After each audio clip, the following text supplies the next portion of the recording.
Hello, my amazing artists. Mrs. Hopkins here, and I have a project for you. Actually, I have two projects for you. I will probably do two separate videos, but I wanted to talk to you about both of them because you're probably doing this project when I am not here. So let me talk to my friends that are in kindergarten, first and second grade. You guys are gonna be doing this pumpkin stack project. And this is one of my favorite projects I've done for a couple years. You're going to draw a whole stack of pumpkins. They're overlapping, and you can even color them in Roy G. Biv. Red, orange, yellow, green, blue, indigo, and violet. So I did 7 pumpkins here, and in the video, you're gonna hear me talk about what you could do if you have more pumpkins. If you have more room and you do 8 pumpkins, what's another color you could add? Even though it doesn't belong on the rainbow, what's something else you could add? Perhaps some magenta or a pink pumpkin? Up to you.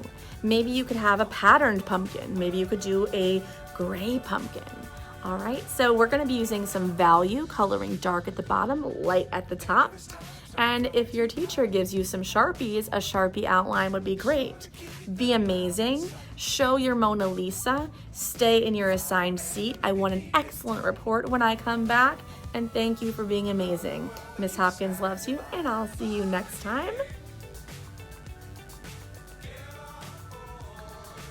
Hi guys, welcome to our pumpkin stack project. This project would be great for grades K to 2, or you could even do it with grades 3 to 5, but I'm gonna teach it today as I would for my kindergarten through second graders. So for our pumpkin stack, our goal would be to get 7 pumpkins that fill up the whole page. We'll start with the bottom and stack them towards the top. I like to color them with a Roy G. Biv pattern, or you can color them orange, your choice. So let's get started. For this project, I'm gonna use a piece of drawing paper, and I am going to grab myself my pencil, okay? And we can even keep this over here for reference. You will use a Sharpie or any marker to trace, so you can have one of those handy. I also have, for my teachers, if they're taking over my classroom today, you have crayons, there's usually pencils in this spot, and a selection of markers right here. So we'll have pretty much everything we need. So when we start a pumpkin, we want to think about how many we can fit in this, and our goal would be to do about 7. So if I make them about the same size as my fist, I should be able to do this. So I'm going to start with one that's on this side. I'm going to start with one pumpkin here with a big oval shape, and I add myself a little pumpkin right here. Okay, I'm going to go this way with another one, and you can angle your pumpkins. 1, 2, 3, 4, 5. Kind of make sure those pumpkins have a nice big bump, and another pumpkin here. All right, now I'm gonna overlap a pumpkin. I'm gonna put one here. This one's gonna be stacked on these two. Okay, I've got my third pumpkin. I'm gonna have another one going this way.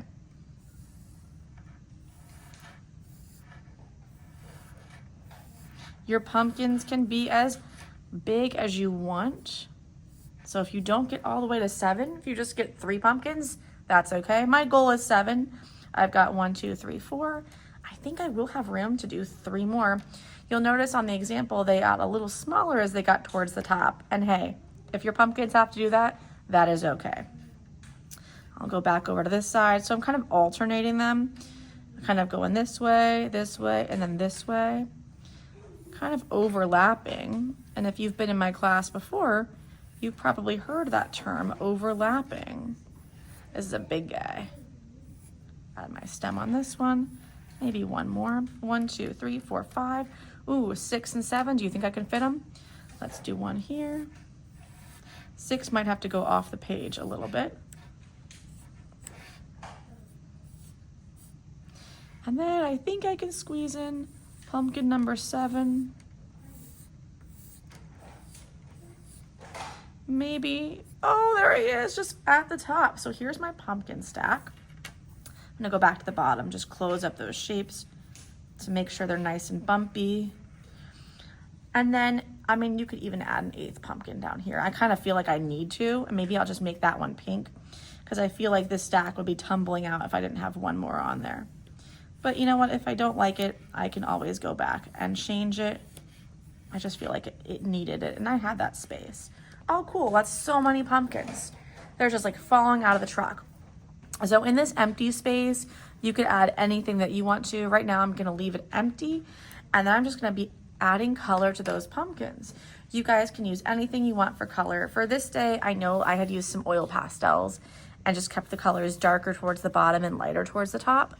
You can achieve that with your crayons really easily by coloring with value. So let's just go ahead and see. This one is my Bluetiful. Let's see, if I was gonna color, that would probably be like an indigo, probably towards the top. So if I said red, orange, yellow, green, blue, and then indigo, I'm gonna make this one my indigo.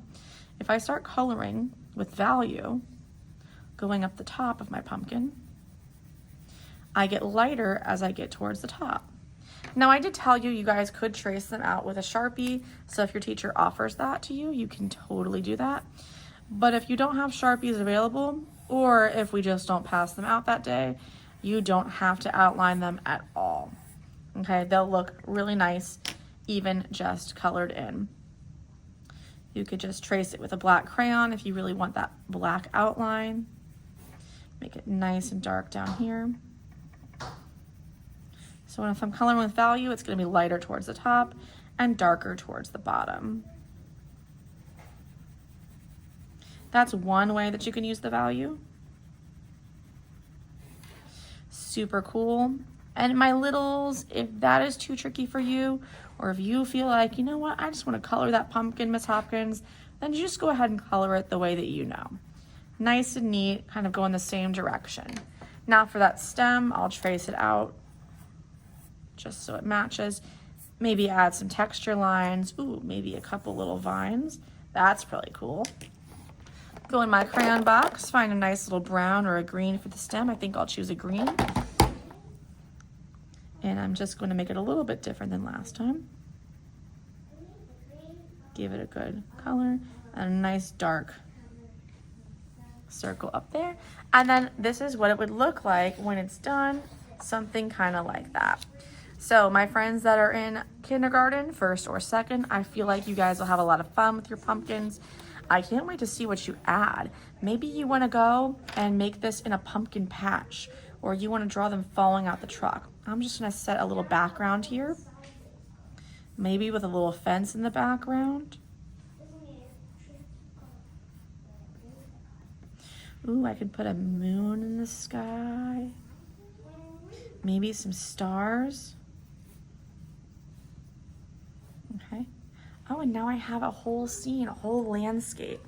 Maybe I have some details I can add in the foreground.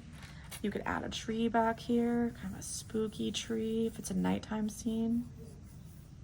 And then depending on what you add, your picture comes together. I can't wait to see what you make. Have a great time working on this. Thank the guest teacher who showed up today to teach this lesson, and be amazing. Mrs. Hopkins loves you, and I will see you next time.